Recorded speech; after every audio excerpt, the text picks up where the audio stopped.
जराट चंद्र प्रभु भगवान की जय। संत शिरोमणि आचार्य गुरुवर श्री विद्यासागर जी महाराज की जय। परम पूज्य मुनिवर श्री 108 प्रमाण सागर जी महाराज की जय। परम पूज्य मुनिवर श्री 108 अरहै सागर जी महाराज की जय। बंधुओं, जैसा आप सभी को विदित है, शाश्वत तीर्थराज सम्मेत शिखर की पावन तलहटी पर स्थित गुणायतन में पूज्य मुनि श्री प्रमाण सागर जी महाराज सत्संग के सानिध्य में नित्य प्रतिदिन अभिषेक शांतिधारा होती है। आप भी अपनी विवाह वर्ष के उपलक्ष्य में, अपने जन्मदिन के उपलक्ष्य में एवं विशेष अवसरों पर गुणायतन में शांतिधारा का सौभाग्य प्राप्त कर सकते हैं। गुणायतन में जिन्होंने नित्य शांतिधारा का सौभाग्य प्राप्त किया है, नबी मुंबई से शिरोमणि संरक्षक श्री प्रमोद जी, सुमन जी, स्वाति जी, साकार, श्रिया, मवांडिया, प्रेरणा, विशाल जी, विवान गुप्ता सा परिवार, सागर से संस्थापक सदस्य श्री प्रेमचंद जी, श्रीमती संध्या जी, सौरभ, रोही, गौरव, अनामिका, नीरज, पायल, दिव्यांश, जितासा, शुभंकर, हिताशा, जैन सा परिवार, जबलपुर से संस्थापक सदस्य श्री अरविंद जी, सुनीता, अंकित, अनामिका, तनु, राहुल, कीर्ति, वीरा, मनीषी जैन समस्त राजा परिवार, कटनी सतना से श्रीमती राजकुमारी जी, प्रेमचंद जी जैन प्रेमी, इंजीनियर रमेश, दिनेश महेंद्र, संजय अरिहंत, अक्षय अक्षत, अरिहंत, अंकर जैन समस्त प्रेमी परिवार, बरेली उत्तर प्रदेश से संस्थापक सदस्य इंजीनियर अनिल कुमार जी, श्रीमती त्रिशला, एकता, अरुण कुमार, विदित वर्षिका जी जैन सह परिवार, गुवाहाटी से संस्थापक सदस्य श्री झूमन पन्नाला जी गंगवाल, महावीर जी, सुधा प्रदीप जी गंगवाल, हाथी गोला सह परिवार, मुंबई से शिरोमणि संरक्षक श्री आरपी जैन, श्रीमती ममता प्रशांत, श्रीमती दिव्या, भारत पारस जैन सह परिवार,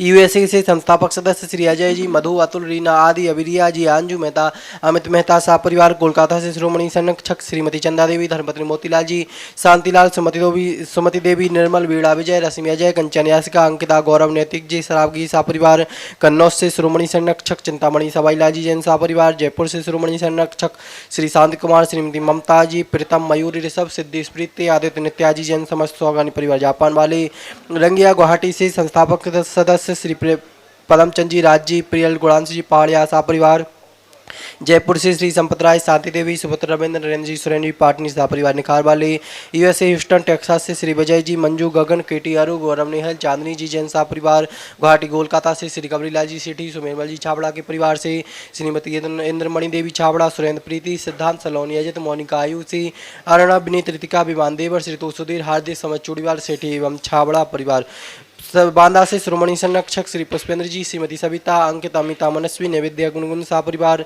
गन्नौर से शिरोमणि संरक्षक श्रीमती राज दुलारी, राजेंद्र, गीता, अनिल, ममता, प्रवीण, नमन, आलिसा, निकिता, शुभम, युक्ति जी जैन सा परिवार, कोलकाता से शिरोमणि संरक्षक श्री प्रेम जी, श्रीमती प्रेमला जी, पुत्र श्रेयांश, ऋषि जी जैन सा परिवार, नागपुर से शिरोमणि संरक्षक सौभाग्यवती मीना जी, अनिल कुमार, श्रीमती सोनिया जी, आदेश जी, सिंगापुर, सौभाग्यवती Swati ji, master Piyush ji, master Yuvan, Riyan Jain, Vidyasagar roadways VS group सा परिवार, कन्नौज से शिरोमणि संरक्षक श्री महेश कुमार जी, पीयूष, कल्पना जी, अमरीश, श्रीमती विजय लक्ष्मी, प्रत्युष, प्रियांश, ईशान जैन सा परिवार, दुर्गापुर से शिरोमणि संरक्षक श्री अनिल, श्रीमती अमिता, शशांक प्रीति, तरुण, अनुपमा, श्वेता, मितुलमान भी, सिमरन, ईशान भी, अहिली, संभव जैन सा परिवार, फिरोजाबाद से शिरोमणि संरक्षक श्री ललित, श्रीमती कमलेश जी, मीना, मुकेश, संजू, नितिन, पूजा जैन सा परिवार, बक्सरा गुजरात से शिरोमणि संरक्षक श्री भूपेंद्र भाई, श्रीमती शोभनाबेन, अतुल, शीतल, निहाल, वंदना, लाधानी एवं समस्त लाधानी परिवार, कोलकाता से शिरोमणि संरक्षक श्री महेश जी, रमेश जी, अनिल जी, किरण, जयश्री, ऋषभ, मयंक, शैली, शुभम, पल्लवी, एकांत, श्वेता, सराबगे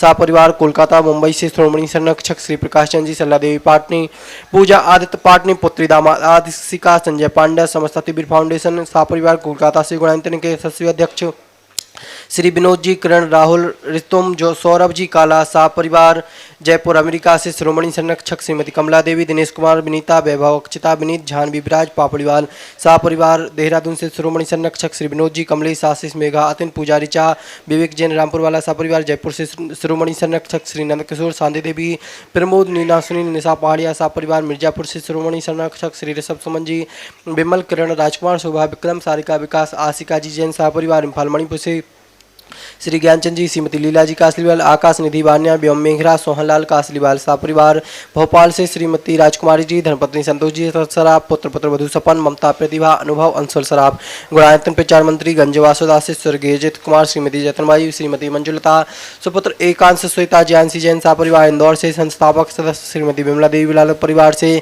श्री सुनील, राजरानी जी, सुधीर, नितिका जी, शुभम, अस्मिता, ऋषभ, काजल, आराध्या, अनुप्रेक्षा, आराधना, बिलाला सा परिवार, आगरा से संस्थापक सदस्य श्रीमती मुनिया देवी, राकेश, नीता, ऋषि, रची, महक, रम्यक, जैन, चांदीवाला सा परिवार, गुड़गांव से श्रोमणी संरक्षक श्री अजित प्रसाद जी, श्रीमती संतोष देवी जी, पंकज, डॉली, ऋषभ जी, अभिनंदन, संजना, संजय, नैन्सी, यश जैन शाह परिवार, सिंगापुर से श्रोमणी संरक्षक श्री विनोद, श्रीमती अर्चना, शिल्पा, अरिहंत, तेजस, चिराग, श्रीमती छाया, श्रीमती सरोज जी, जैन शाह परिवार। और गुणायत में जिन्होंने 1 माह के लिए शांति धारा का सौभाग्य प्राप्त किया है, जय बड़ोदरा से इंद्रवर्धन जी, चुनीलाल घिया, श्री नीलेश जी, सौभाग्यवती स्वाति जी, पुत्र अनीस घिया शाह परिवार। कोलकाता से संस्थापक सदस्य श्री सुमेरमल जी, श्रीमती नर्मदा देवी, अजय, रिंकू, अरविंद, पिंकी कुशाग, लवन्या, भव्य, तक्ष, चूड़ीवाल शाह परिवार। जयपुर से श्री सुशील कुमार, मुकेश, सीमा, अभिषेक, श्वेता, अभियंत, कार्विका, साम्या, आकर्ष, वीर, अंश, जैन, समस्त रानीवाला शाह परिवार। हम पूज्य मुनिवर श्री प्रमाण सागर जी महाराज के चरणों में बारंबार नमस्कार करते हुए उनसे निवेदन करते हैं, हे गुरुवर, आज की शांति धारा करा के हम सभी के जीवन को कृतार्थ करें। समाप्त हो। आज जिन्हें प्रत्यक्ष शांति धारा का सौभाग्य मिला है, विशेषतया कटनी से गुणायतन ट्रस्टी सुधीश, आभा जैन, पप्पू कोयला वाले, आभास, साक्षी, आयुष जैन परिवार, इनके परिवार में सुख शांति समृद्धि उत्तम स्वास्थ्य की वृद्धि हो। दूसरी ओर से बड़नगर से गुणायतन ट्रस्टी धन कुमार भाई बिलाला परिवार से संजय, सरिता बिलाला, सुनील, राजरानी बिलाला, हितेन, सरल, विजिता बिलाला परिवार, बड़नगर, इंदौर, जो नित्य शांति धारा के पुण्यार्जक है सुनील, राजरानी बिलाला, इनके परिवार में सुख शांति समृद्धि उत्तम स्वास्थ्य की वृद्धि हो। दूसरी ओर बनेठा से कमल कुमार जी, मनीष जी, अंकित जी जैन, जयपुर से श्रीमती प्रतिभा गोधा, विशाल, स्वाति गोधा, कानपुर से गुणायतन के प्रशासक सिद्धार्थ, शोभा काशलीवाल, श्रीमती निर्मला जी के स्वास्थ्य लाभ की विशेष मंगल कामना से, और जबलपुर से गुणायतन की परम संरक्षक जो गुणायतन में ही निवास करती है डॉक्टर आशा, दिव्यांश, तनिषा जैन, इनके परिवार में सुख शांति समृद्धि उत्तम स्वास्थ्य की वृद्धि हो। जो नित्य शांति धारा के पुनर्जक हैं उनके परिवार में सुख शांति समृद्धि उत्तम स्वास्थ्य की वृद्धि हो। और आज जिन्होंने विशेष रूप से शांति धारा की भावना भाई है, पुणे से उदय बाबू रतन चंद शाह के जन्मदिवस के अवसर पर सौभाग्यवती विनया उदय बाबू शाह, हलोल पंचमहल गुजरात से श्री पर्व जैन के उज्ज्वल भविष्य की कामना से मुकेश, विनीता जैन, इनके परिवार में सुख शांति समृद्धि उत्तम स्वास्थ्य की वृद्धि हो। बेंगलोर से तेजस चंद्रशेखर पाटिल के जन्मदिवस पर, फिरोजाबाद से विजय गोयल, अंचल, अनवी जैन के जन्मदिवस के उपलक्ष्य पर लक्ष्य गोयल परिवार, न्यू दिल्ली से कुमारी रितिका के जन्मदिवस पर माता पिता श्रीमती शिवानी, संजीव, शमकित जैन परिवार, मुंबई से श्रीमती रश्मि जैन के जन्मदिवस पर आनंद जैन परिवार, और दिल्ली से अंजलि के जन्म दिवस पर धर्मपत्नी दिनेश परिवार। सुख शांति समृद्धि के लिए दिल्ली शालीमार बाग से निधि जैन, एनी जैन, संकट निवारण की भावना से आज जिनके स्वास्थ्य लाभ की विशेष मंगल कामना की गई है। गुड़गांव से श्रीमती संतोष देवी जैन, कटनी से प्रमोद कुमार जैन चूना वाले, सागर से नीरज पायल जैन के गर्भस्थ शिशु रुक्षार उपकार परिवार, हजारीबाग से सुनील सेठी, इनके स्वास्थ्य लाभ और स्थित सुख शांति के लिए, जयपुर से श्रीमती शांति देवी छाबड़ा के शीघ्र स्वास्थ्य की उपलब्धि के लिए, और रांची से एमपी अजमेरा, कोल्हापुर से दीपक सुनगोड़ा पाटिल, और टीकमगढ़ से श्रीमती मेघा जैन धर्मपति अंकित जी बुखारिया के गर्भस्थ शिशु रक्षार, इनके जीवन में सुख शांति समृद्धि हो, इन्हें शीघ्र स्वास्थ्य की उपलब्धि हो। जितने लोग प्रत्यक्ष रूप से इस शांति धारा का लाभ ले रहे हैं और जो परोक्ष रूप से इसकी अनुमोदना कर रहे हैं, उनके परिवार में सुख शांति समृद्धि हो, उत्तम स्वास्थ्य की वृद्धि हो, सबका मंगल हो, सबका कल्याण हो, सभी सुखी रहे, सभी स्वस्थ रहे, इस भाव से शांति धारा की शुरुआत। सिद्धानम नमो आयरियानम नमो वध्यायनम नमो लोये शब्दशाहुनम चतारिमूलम अनंतामूलम सिद्धामूलम सावमूलम केलिमनतो धम्ममूलम चतारिलोत्तमानंतालोत्तमा सिद्धालोत्तमा सावलोत्तमा केलिमनतो धम्मलोत्तमो चतारि शरणभवजामि शरणभवजामि सिद्धे शरणभवजामि साव शरणभवजामि केलिमनत्तम धम्मम शरणभवजामि।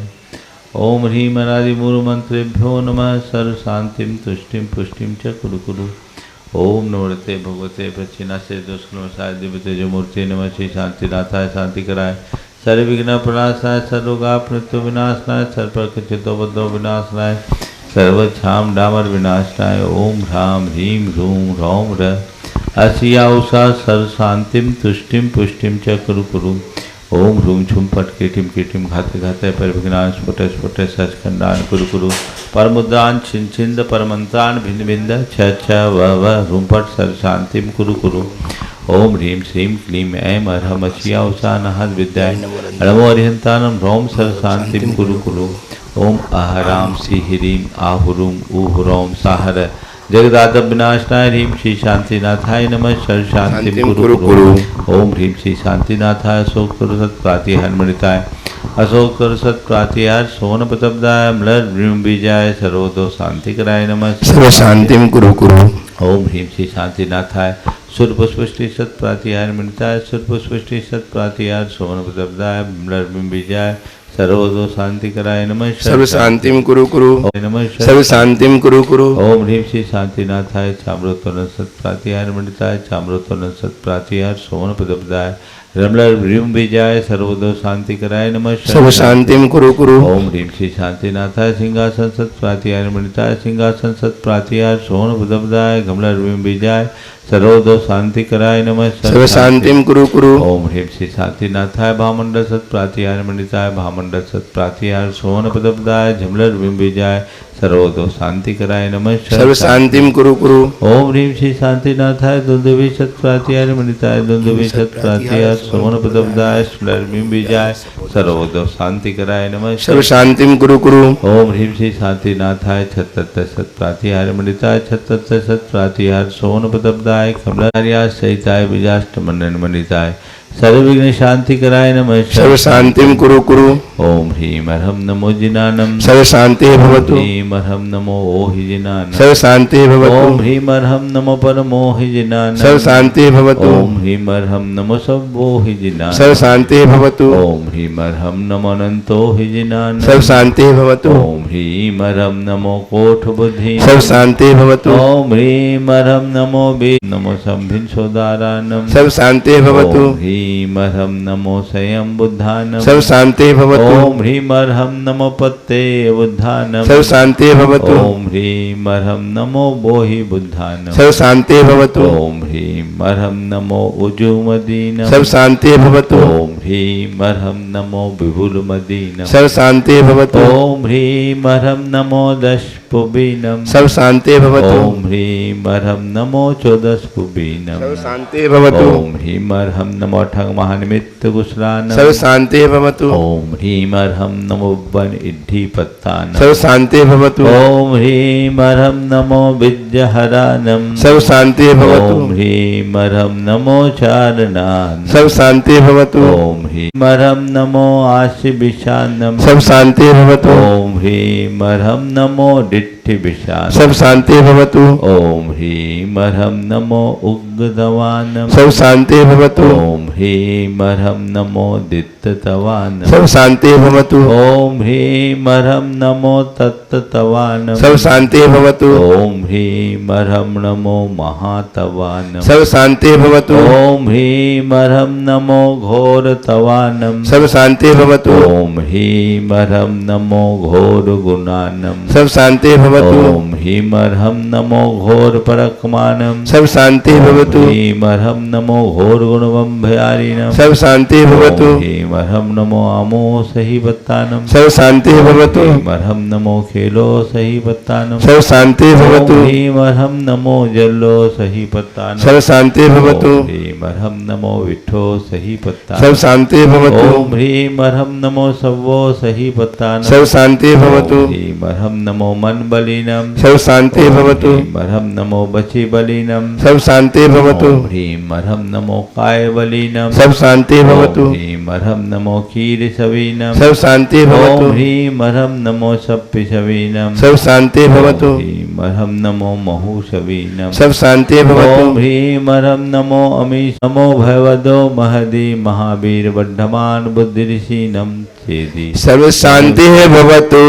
ओम नमो भगवदो वर्धमान सरिसहस्रजश्चकं जलं तं गच्छति आयासं पायलं लुयानं भुयानं जुया विवादेवारणगनेवा थमनेवा मोहनेवा सर्वजीव सत्तानम अपराजितो भवतु मे रक्ष रक्ष स्वाहा। श्री शांतिरस्तु सदास्तु। शिवमस्तु सदास्तु। जयोस्तु सदास्तु। नित्यमारोग्यमस्तु सदास्तु। सर्वेषां तुष्टिरस्तु सदास्तु। पुष्टिरस्तु सदास्तु। सिद्धिरस्तु सदास्तु। ज्ञानमस्तु सदास्तु। सुखमस्तु सदास्तु। अभिवृद्धिरस्तु सदास्तु। दीर्घायुरस्तु सदास्तु। पुत्रपौत्रधनानि सदा सदा सन्तु सदास्तु तद्धर्म श्रीबलायुरारोग्यैश्वर्याभिवृद्धिरस्तु सदास्तु ओम ह्रीं अर्हं नमो संपूर्ण कल्याण मंगल रूप मोक्ष पुरुषार्थश्च च भवतु संपूज्यका नाम प्रतिपालका नाम यतीन्द्र सामान्य तपोधनानां देशस्य राष्ट्रस्य पुरस्य राज्ञ करोतु शांतिं जिनेन्द्र करोतु शांतिं भगवान जिनेन्द्र करोतु शांतिं भगवान जिनेन्द्र घाति कर्मा न केवल ज्ञान भास्करा कुर्वन्तु जगतां शांतिं विश्वाद्या जिनेश्वरः श्री आदिनाथ भगवान की जय जय जय।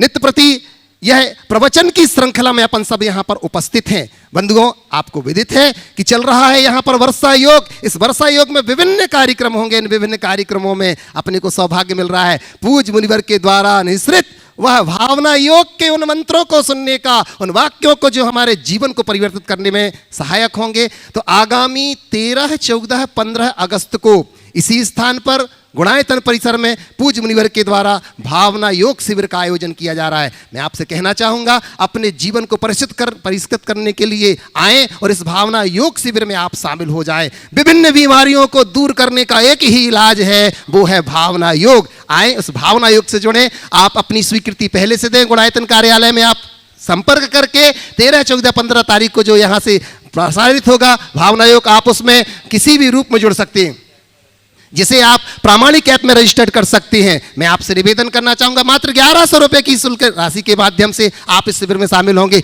जो लोग यहाँ प्रत्यक्ष रूप से शामिल होंगे उन्हें 3 दिन की व्यवस्था भी हमारा गुणायतन परिवार उनको देगा। साथ ही साथ बंधुओं, आगामी जब 10 लक्षण महापर्व आएगा, इस बार पूज्य गुरुदेव का आशीर्वाद मिला और हमारे गुणायतन के सभी पदाधिकारियों ने साहस इस कार्य को अपने ऊपर उठाया कि हम इस बार बृहद रूप से शिविर लगाएंगे, जिसमें आपको 10 दिवसों तक पूज्य श्री के साथ रह करके उस शिविर में शामिल होने का सौभाग्य मिलेगा। वह 10 लक्षण जो बड़े विलक्षण हैं, जो हमारे जीवन में उद्घाटित हो, उसमें आप शामिल होंगे, जिसमें मात्र 5100 रुपया की राशि के माध्यम से आप शामिल हो सकते हैं। 10 दिवसों की पूरी व्यवस्था हमारा गुणायतन परिवार आपको देगा। मैं निवेदन करता हूं, आप आगामी सूचना प्रामाणिक ऐप में या गुणायतन परिवार से संपर्क करके अपनी सूचना यहां पर दे सकते हैं। साथ ही साथ बंधुओं, इस बार फिर सौभाग्य मिल रहा है पूज्य श्री के सानिध्य में, विश्व में जहां कहीं और नहीं होता है संस्कृत में सिद्ध चक्र विधान। तो आगामी जब यहां पर अष्टानिक महापर्व आएगा, उसमें पूज्य श्री के सानिध्य में वह विधान में आपको शामिल होने का सौभाग्य मिलेगा। मैं आपसे पहले से कहना चाहूंगा कि अपने मंडल पहले से ही आप आरक्षित करा लेना, क्योंकि इस बार बहुत लोगों को ये सौभाग्य पता नहीं मिल पाएगा कि नहीं मिल पाएगा। जो पहले आएगा वो पहले पाएगा। अभी से बहुत सारे लोगों ने अपने मंडल आरक्षित करा लिए हैं। मैं आपसे भी कहना चाहूंगा कि आप भी अपने मंडल आरक्षित करा लीजिए। देश विदेश से लोग जुड़ेंगे। मैं पूज्य श्री के चरणों में वंदन करते हुए निवेदन कर रहा हूं कि यह प्रवचन की श्रृंखला जो चल रही कुरल काव्य के माध्यम से महाराज श्री हमारे जीवन में ऐसे ही अतिशय पुण्य उद्घाटित होते रहे। आपके चरणों में वंदन करते हुए अपनी ओर से और अपनों की ओर से निवेदन कर रहा हूं, भो स्वामी प्रभु तो मौन रहते हैं, प्रभु को वास्ता क्या है, गुरुजी बात करते हो बता दो रास्ता क्या है, बता दो रास्ता क्या है। निवेदन कर रहा हूं, भो स्वामी नमोस्तु नमोस्तु नमोस्तु। सभी लोग दोनों हाथ जोड़ लें और मेरे साथ महामंत्र के स्मरण के लिए अपना मानस त्याग करें।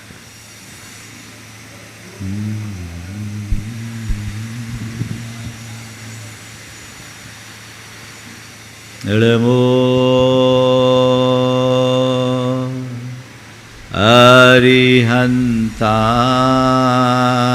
अरिहंताणं नमो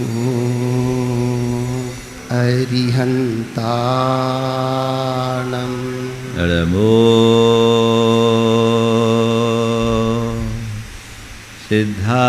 सिद्धाणं सिद्धाणं नमो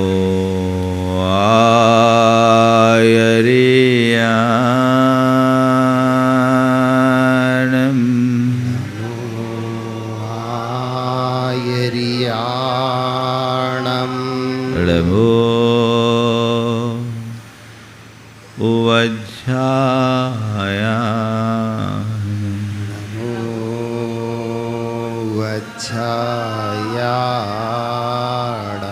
नमो लोये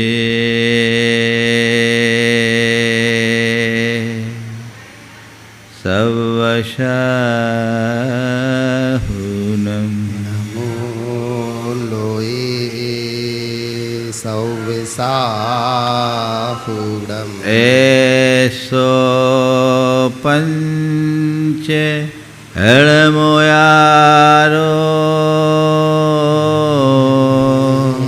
सुपंचणमुयारो सवपावपणाशिनो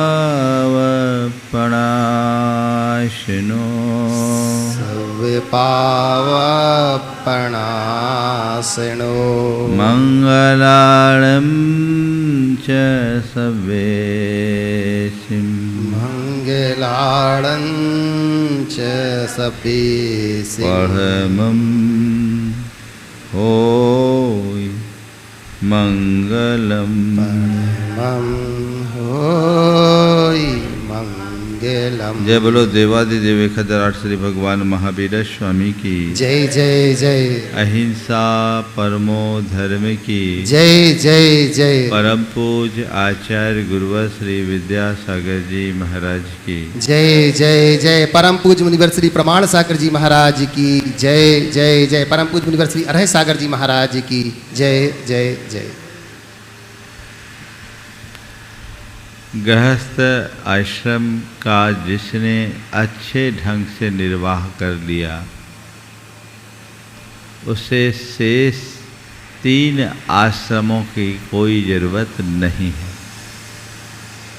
गृहस्थाश्रम एक ऐसा आश्रम है जो सब आश्रमों का आधार है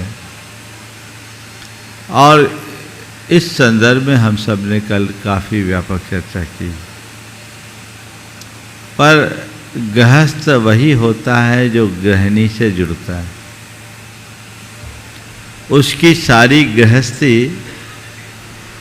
उससे जुड़ने वाली गृहिणी पर निर्भर करती है। यदि गृहिणी योग्य है तो गृहस्थी अच्छी है और गृहिणी में गड़बड़ी है तो गृहस्थी भी गड़बड़। गृहिणी घर की संचालिका होती है। ड्राइवर सही तो गाड़ी अच्छी, और कितनी भी अच्छी गाड़ी हो अगर ड्राइवर गलत तो सब गड़बड़। इसलिए हमारे यहाँ गृहिणी को बहुत महत्व दिया गया और ये कहा गया न गृहम गृह मिथ्याहु गृहिणी गृह मुच्यते। ईंट गाड़े के मकान का नाम घर नहीं है, गृहिणी का नाम ही घर है और जिसकी घर वाली है वही गृहस्थ है। आज का जो अध्याय है वो उसी गृहिणी को है। गृहिणी के लिए समर्पित कि गृहिणी के बिना तुम्हारी गाड़ी नहीं चल सकती। परिवार के 2 पहिए हैं, पति और पत्नी के रूप में। पति कितना भी धर्मी बनना चाहे, आगे बढ़ना चाहे, यदि उसकी धर्मपत्नी का उसको सहयोग न मिले तो बहुत कठिनाई है। इसलिए गृहिणी के संदर्भ में हमें कुछ बातें आज करना जरूरी है। कुरान काव्य में लिखा कि यदि पत्नी गृहिणी के गुणों से रहित हो तो और सब उपलब्धियों के होते हुए भी गार्हस्थ जीवन व्यर्थ है। मैं पुनः दोहरा रहा हूँ, यदि पत्नी गृहिणी के गुणों से रहित हो तो और सब उपलब्धियों के होते हुए भी गार्हस्थ जीवन व्यर्थ है। और इससे उलट दूसरा सूत्र, यदि किसी की स्त्री सुयोग्य है तो फिर ऐसी कौन सी वस्तु है जो उसके पास विद्यमान नहीं, और यदि स्त्री में योग्यता नहीं तो फिर उसके पास है ही कौन सा द्रव्य। कितनी गहरी बात। नारी जाति की इससे ज्यादा महिमा और प्रतिष्ठा क्या होगी। गृहिणी योग तो सब कुछ योग, और गृहिणी गड़बड़ तो सब कुछ गड़बड़। हमारे यहां कहा गया कि नारी हमारे परिवार की धड़कन है। नारी के आंचल की सलवटों में परिवार का भाग्य लिखा होता है। शास्त्रों में ऐसा वर्णन है, यम वेद्मि भुवनस्य नाभि। नारी को इस त्रिलोक की नाभि के रूप में कहा गया, क्योंकि वो परिवार की नाभि है। यम वेद्मि भुवनस्य नाभि। नारी को त्रिलोक की नाभि, भुवन की नाभि कहा इसलिए क्योंकि वो परिवार की नाभि है। जैसे हमारे शरीर में नाड़ी है, वो ठीक काम करती है तो हमारा शरीर स्वस्थ रहता है। नाड़ी का काम गड़बड़ तो शरीर अस्वस्थ। ऐसे ही परिवार और समाज में नारी का स्थान है, वो सही तो समाज और परिवार सलामत, वो गड़बड़ तो सब गड़बड़। नारी समाज की नाड़ी है। आज मुझे गृहिणी की बात करनी है। गृहिणी कहूँ, पत्नी कहूँ, अर्धांगिनी कहूँ, सहधर्मिणी कहूँ, ये सब एकार्थक शब्द है और मैं इनकी ही चर्चा करूँगा। हमारे यहाँ पति पत्नी को बहुत ऊंचा स्थान दिया गया और दोनों को एक दूसरे के पूरक और प्रेरक बन करके जीने का उपदेश दिया गया और इन दोनों के योग को दाम्पत्य का आधार बनाते हुए सुखद दाम्पत्य जीवन जीने की प्रेरणा दी गई। पत्नी को पति की अर्धांगिनी के रूप में मान्यता दी गई, लेकिन आजकल पति पत्नी कम, हस्बैंड वाइफ ज़्यादा दिखते हैं, है ना।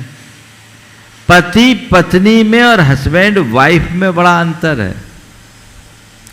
सच्चे अर्थों में पत्नी वही है जो अर्धांगिनी बन करके जिए। अर्धांगिनी बनने का मतलब यह है कि पति के हृदय में बैठे। लेकिन आजकल की पत्नियां बहुत कम ऐसी होती हैं। नहीं होती ऐसा तो मैं नहीं कहूँगा, पर बहुत कम पत्नियां होती। आज के समय में तो पत्नी नहीं वाइफ होती है और वाइफ का मतलब है war is invited forever. Wife की स्पेलिंग क्या है? WIFE। बहुत जल्दी बता दिए। वर इज, W से वर इज, I से इन्वाइटेड, F यानी फॉर और E यानी एवर। वाइफ से जुड़ने का मतलब है जिंदगी भर के लिए चिंताओं को बुला लेना, और पत्नी से जुड़ने का मतलब है अपने लिए प्रेरणा के आधार को तैयार कर लेना। वो सधर्मिणी है, वो भार्या है, वो पत्नी है, वो अर्धांगिनी है जो तुम्हारे साथ रखे। तो आज मैं उसी गृहिणी की चर्चा करूंगा कि गृहिणी में गुण क्या होने चाहिए। आज आपसे 4 गुणों की चर्चा करूंगा। वो 5 गुण, आज 5 बातें करूंगा। महिलाओं में थोड़ा ज़्यादा होगा, 5। सबसे पहली बात जो हमारे शास्त्रों में है, पति पारायणता। दूसरी बात धर्मशीलता। तीसरी बात कार्य कुशलता। चौथी बात कुलीनता। और 5वीं बात मित व्ययता। पति पारायणता, धर्मशीलता, कार्य कुशलता कुलीनता और मितव्ययिता, ये 5 गुण जिस स्त्री में है वह आदर्श गृहिणी की श्रेणी में आती है। हमारे यहाँ पति पत्नी के संबंध को नितांत भावनात्मक संबंध के रूप में जोड़ा गया, जहां 2 अलग अलग शरीर में रह करके भी एक दिल बने, और वह तभी संभव होता है जब एक दूसरे के लिए एक दूसरे के हृदय में प्रेम हो।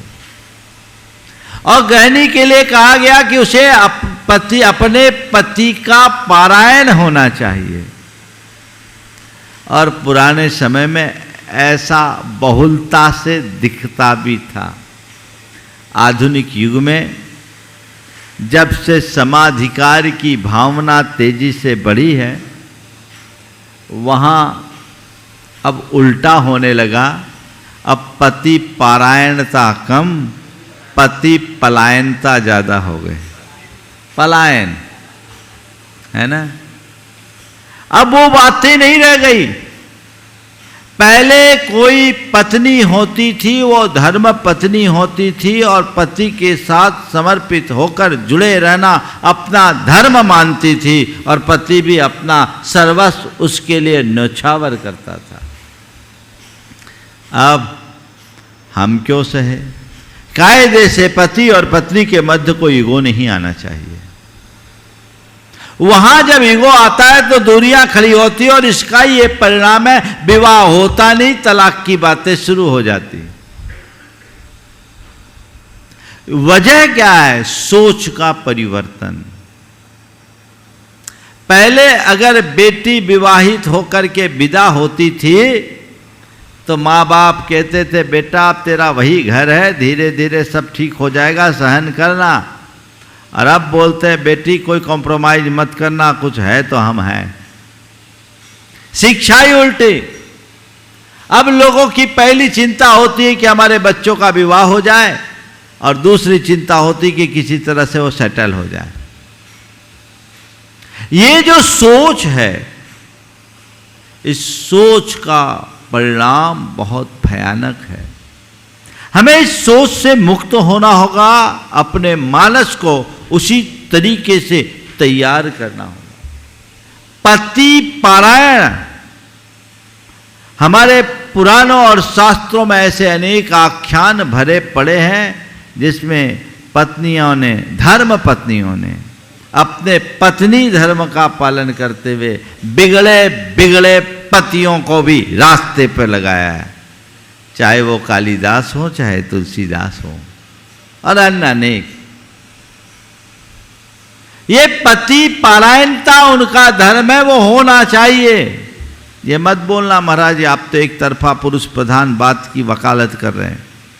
मैं वो कह रहा हूं जो शास्त्रों में है। स्त्री और पुरुष की जो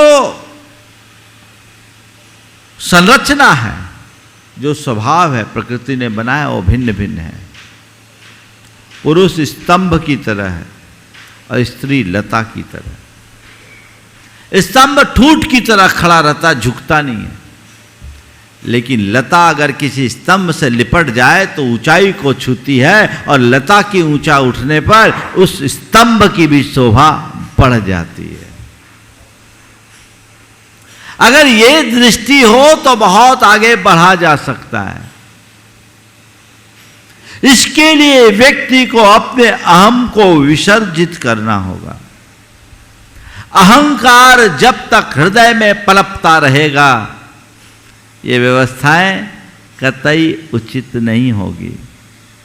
तो पति पारायणता एक बड़ा गुण है जिसका पालन सबको करना चाहिए। इसका अर्थ ये नहीं कह रहा हूं कि पत्नी को सताना चाहिए, पत्नी को दबाना चाहिए, नहीं। पत्नी को अपनी अर्धांगिनी का स्थान देना चाहिए। ये तभी होगा जब एक दूसरे के साथ पूरी तरह भावनात्मक जुड़ाव हो। आजकल बहुत कम हो दिखने लगा है। अब दंपति कम, गमपति ज़्यादा दिखते हैं। जब एक दूसरे में तालमेल हो तो दंपति, और एक दूसरे में तनातनी हो तो गमपति। ज़्यादातर दंपतियों में कोल्ड वार चलता रहता है ना, शीत युद्ध। दोनों के मध्य एक कांच की दीवार होती है जो एक दूसरे को जुड़ने नहीं देती, जो अहंकार के कारण व्यक्ति तैयार करता है। उसे ढहा दो, क्योंकि तुमने जो रिश्ता बनाया है प्रेमपूर्ण संबंधों के साथ जीवन जीने के लिए, अगर उसके स्थान पर अहम प्रकट हो जाए तो जीवन की समरसता ही खंडित होगी। पति पारायणता का क्या परिणाम होता है, मैं एक ऐतिहासिक घटना आज आप सबको सुनाऊंगा। कई उदाहरण मेरे मानस में आ रहे हैं, पर मैं चलो ऐतिहासिक बोल दिया तो ऐतिहासिक ही सुनाऊंगा, फिर दूसरा अभी का घटा हुआ प्रसंग भी समयानुसार सुनाऊंगा। अकबर के ज़माने में राजा मान सिंह को एक बार अफगानों पर चढ़ाई करने के लिए भेजा गया। मान सिंह की 3 रानियां थीं। पहली रानी एक बड़े राजघराने से संबद्ध थी, दूसरी रानी एक नगर श्रेष्ठी की पुत्री थी, और तीसरी रानी बड़ी साधारण परिवार की थी लेकिन बड़ी गुणवती थी। जो राजघराने से थी उसे अपनी सत्ता का बड़ा अभिमान था, जो श्रेष्ठी पुत्री थी उसे अपने रूप और धन का बड़ा अभिमान था, लेकिन जो तीसरी थी वो अत्यंत विनम्र, शालीन और पति पारायण थी। मान सिंह जब निकलने को हुए तीनों से मिलकर गए। तीनों ने कहा क्या क्या चाहिए तुम लोगों के लिए, जिसको जो चाहिए था वो है। तीसरी ने कहा मुझे कुछ नहीं चाहिए, आप ही सकुशल लौट आए यही मेरे लिए पर्याप्त है। मान सिंह युद्ध करके लौटे, विजय का सेहरा बांधे और अपनी मझली रानी के राजमहल में पहुंच गए। जैसे ही राजमहल में पहुंचे, मझली रानी ने छोटी रानी की शिकायत करते हुए कहा, आपको पता है आपके पीछे से क्या हुआ? आप तो वहां युद्ध में संघर्ष कर रहे थे, अपने जीवन से लड़ रहे थे, और यहां आपकी रानी इस बीच अपने मायके हो आई। राजा क्षुब्ध हो गया, बोले इससे, वो भी मेरे बिना आज्ञा के, कैसे हुआ? ये तो बहुत बड़ा अपराध है। रानी ने कहा आप इस अपराध का दंड नहीं दोगे? बोला अवश्य दूंगा, अवश्य दूंगा। ठीक है,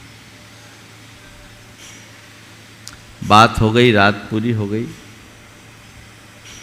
अगले दिन राजा अपने काम काज में लग गया।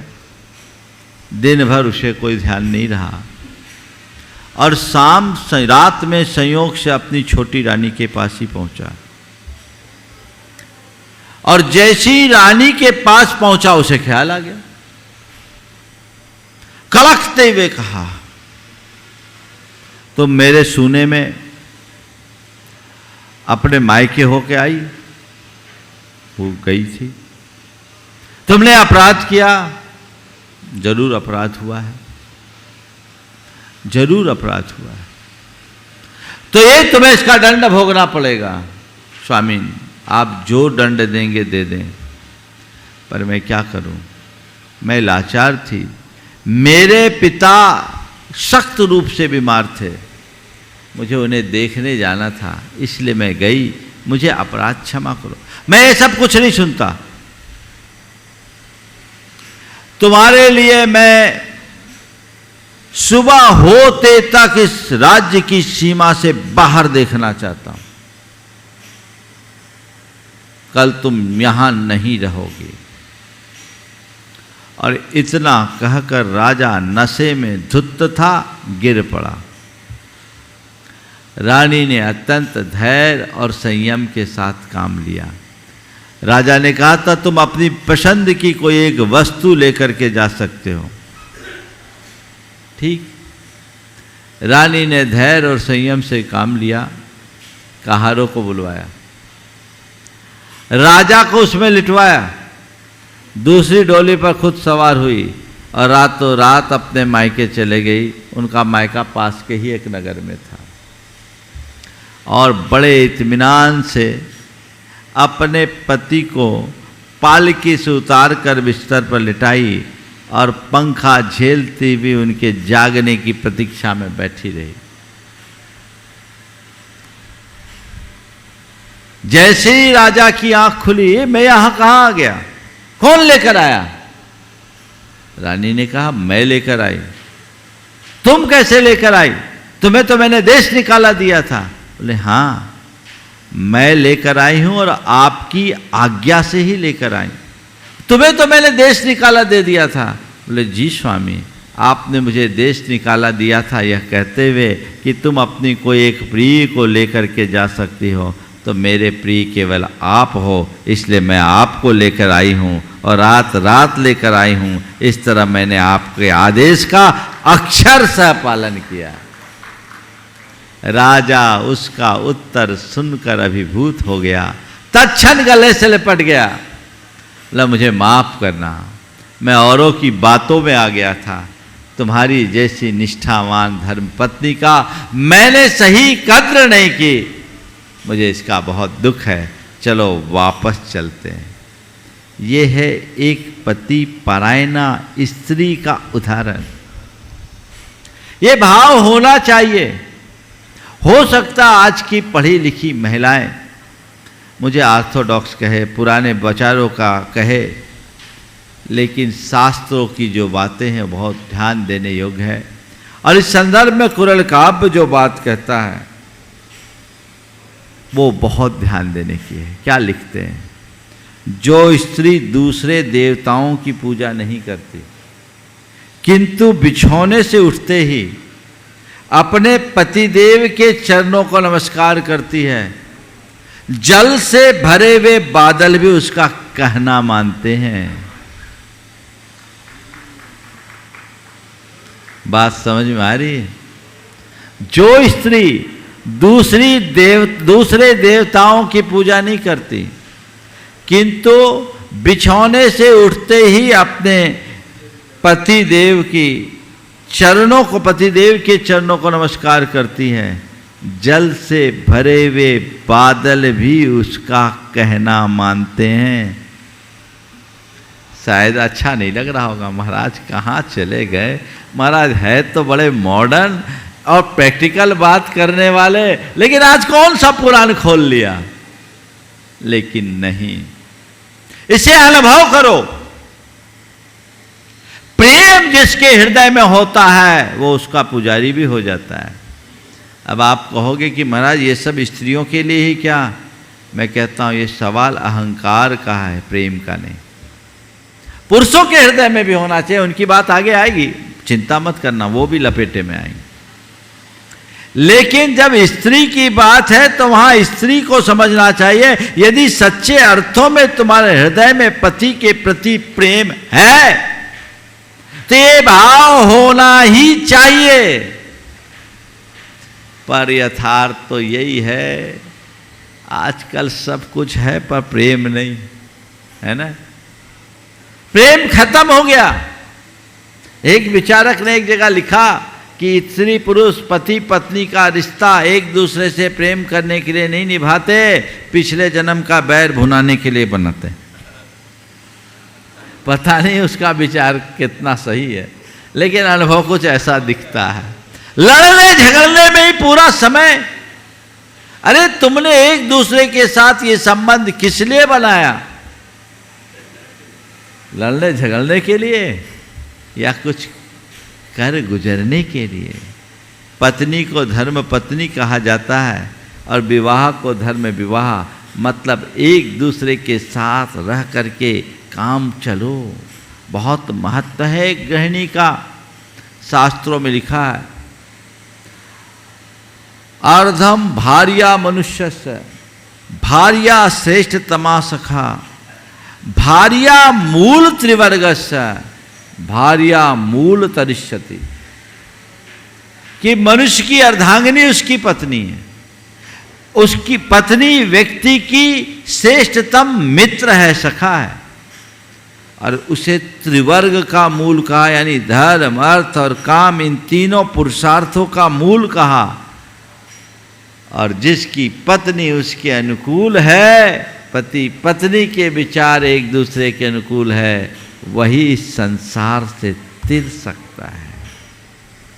काश लोग इन बातों को समझे और अपने जीवन को सम्यक दिशा देने के लिए उत्साहित हो, तो जीवन में बहुत बड़ा बदलाव आएगा। पति परायण स्त्री का एक दूसरा उदाहरण देता हूं। ये आज से लगभग 2012 10 साल पुरानी घटना है। क्या होती है पति परायणता, समझिए। एक महिला अपने पति को लेकर मेरे पास आई। उसका पति बहुत पैसे वाला था, शेयर ब्रोकर था, पर एक बार गर्ल के चक्कर में फंस गए। बार गर्ल, बार बाला, समझ गए? बार गर्ल के चक्कर में फंस गया, करोड़ों रुपया बर्बाद कर दिया। पत्नी ने देखा, विवाह के 15 वर्ष बीत चुके थे और 15 वर्ष बाद किसी के चक्कर में फंसा। यूजुअली होता क्या है, अगर कोई ऐसा सुन ले तो आप उसको एक्सेप्ट नहीं करेंगे, उसके प्रति घृणा आएगी, नफरत होगी। और आप नफरत करोगे, सामने वाला प्रेम करेगा, तो अगला और आपसे कट करके उधर ही खींचेगा, होता ही है। और फिर कुछ दिन बाद दोनों एक के दो हो जाते हैं। लेकिन उस महिला की समझ, सहनशीलता, सकारात्मकता और पति परायणता सुनकर के आप दंग रह जाओगे। उस महिला ने उस घड़ी देखा और बहुत धैर्य संयम से काम किया कि मेरा पति बहुत अच्छा इंसान है, आज किसी के मोह जाल में फंस गया है, तो मुझे उससे निकालना मेरी जिम्मेदारी है। अपने पति को रास्ता पे लगाना है। उसने अपने पति को और अधिक प्रेम देना शुरू किया और कुछ दिन तक उसके बारे में कुछ बोला नहीं। धीरे धीरे उसे उसका एहसास दिलाना शुरू किया और मेरे पास लेकर आए। बोला, महाराज जी अब बताइए, ये कर रहे हैं, मैं उनको एक्सेप्ट कर रही हूं, लेकिन मैं चाहती हूं कि इनका अनर्थ खत्म हो। मैंने समझाया। वो व्यक्ति अपना स्थान बदल दिया, एक महानगर से दूसरे महानगर में आ गया, कारोबार को शिफ्ट किया। वो चट्टान की तरह उसके साथ खड़ी रही। वो लड़की कुछ ब्लैकमेल करना भी चाहिए, लेकिन उस समय वो अपने पति के साथ ढाल बनकर खड़ी हुई, पूरा प्रेम दिया। और आप सुनकर हर्षित होंगे कि 2 वर्ष में पूरा प्रकरण ही बदल गया और आज उसका पति पूरी तरह उसका है और दोनों सुखपूर्वक जीवन जी रहे। अभी कुछ दिन पहले पिछले चातुर्मास में मुझसे मिलकर गए, आते रहते। ये किसका परिणाम है बोलो? मान लो किसी का पति कुछ गड़बड़ कर रहा है, दारू पी रहा है, किसी के चक्कर में फंसा है, कुछ और कर रहा है, तो उसे तुम नकारोगे या सुधारोगे? बोलो। व्यक्ति के तन में बीमारी होती है तो इलाज करते हो, उसके मन में विकार हो तो उसका भी इलाज करो। ये मनोविकृतियां, इस कारण व्यक्ति भटकता है। उसकी प्रवृत्तियां बिगड़ जाती, इस कारण से व्यक्ति उधर हो जाता है। उस समय बहुत समझदारी की जरूरत है। तो पति परायण अगर स्त्री होगी तो बिगड़े को भी रास्ते पे लगा लेगी। पर आजकल की शिक्षा ही उल्टी है। छोड़ो, उस सारा जान दो, मरने दो उसको और फंसा दो। तुम तो जितनी संपत्ति हो उतनी हथिया लो। हाँ, रामचंद्र जी का जब वनवास हुआ, सीता जी कितना आदर्श। जब कहा गया कि तुम जंगलों के कंटकाकीर्ण मार्ग में कैसे चलोगे, तुम यहीं रहो। बोले नहीं, मेरा पति जहां वही मेरे लिए महल। और क्या कहा, अग्रतस्ते गमिष्यामि मृदनंत कंटकान। आपके तो कोमल कोमल पांवों से कैसे चलूंगी, आपके आगे आगे अपने कोमल पांवों से कंटकों को कोमल करती हुई चलूंगी। और आज की कोई सीता हो तो वो ये नहीं कहेगी अग्रतस्ते गमिष्यामि मृदनंत कंटकान, वो कहेगी विच्छेदाय गमिष्यामि न्यायालय में हम त्वरा। कोई वकील से बात करो, डाइवोर्स का केस बनाओ, लंबा रकम ऐठो। एक जगह मैंने रामायण पर प्रवचन किया, कुछ महिलाएं बैठी थी। मैंने पूछा, ये बताइए आप रामायण में किसका चरित्र पसंद करोगे, अगर आपके पति का वनवास हो तो आप क्या करोगे? बोले मैं अपने पति के साथ वन में जाऊंगी, मैं अपने पति के साथ वन में जाना पसंद करूंगी। मैंने कहा अच्छा, आपको सीता का चरित्र इतना प्रभावित किया? बोले छोड़ो महाराज, चरित्र वरित्र को 3-3 सासुओं के अंडर में रहने की अपेक्षा पति के साथ अकेले रहना अच्छा है। ये सोच उल्टी है। तो जब तक ये सोच उल्टी बनी रहेगी, जीवन का उत्थान नहीं होगा। गृहिणी आदर्श गृहिणी हो, वे अपने गुणों को धारण करके आगे बढ़े तो जीवन का उत्कर्ष हो। शेष 3 बातें अभी शेष रह गई है, 4 बातें, इसलिए इनको अब कल लिया जाएगा। आज आपका समय हो गया है, पर यह विषय एक ऐसा विषय है जिस पर सबको गंभीरता से ध्यान देने की आवश्यकता है। और मैं यहीं पर विराम ले रहा हूँ। बोलिए परम पूज्य आचार्य गुरुवर श्री विद्यासागर जी महाराज। परम पूज्य मुनिवर श्री प्रमाण सागर जी महाराज की जय जय जय।